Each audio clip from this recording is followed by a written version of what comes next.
রাধে রাধে, সকলকে শুভ সকাল। তো আজ হচ্ছে 8ই ফেব্রুয়ারি, শনিবার, জয়া একাদশী। তো একাদশী থাকলে পরে যেহেতু কলগেট দিয়ে এনে ব্রাশ করা যায় না, কারণ ওটাতে লবণ থাকে। তো সের জন্য এখানে আম পাতা নিয়ে নিয়েছি, আর আম পাতাটা ধুয়ে নিয়েছিলাম, জলটা চোখের মধ্যে ছিটকে গিয়েছিল। তো যাই হোক, এখানে আমি ব্রাশ করব অমনি যে আমার ভাই দেখি মানে কান্না করছে, আর এদিকে কাকিমা যেন কি জামা কাপড় মনে হয় ভাইয়ের ধুয়ে দিচ্ছিল। তো সের জন্য এখন আগে ভাইকে নিলাম।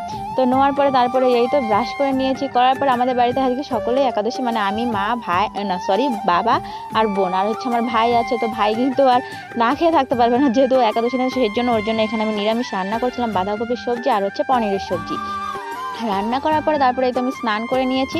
মা যেহেতু সকালবেলা ঠাকুরকে পুজো দিয়েছে, তো আমি এখানে এই যে গপুকে আবার দিচ্ছিলাম। তো দেওয়ার পরে তারপরে এই তো এখানে আমি সাবু প্রসাদ নিচ্ছিলাম, আর সাবু না বেশি একটা আমি খেতে পারি না, তো অনেক কষ্ট করে নিয়েছি। তো তারপরে এই তো আজকে গোমাতাকে মানে সেবা দিতে হয়, পুজো করতে হয়, তো সের জন্য এখানে একটু গোমাতাকে খেতে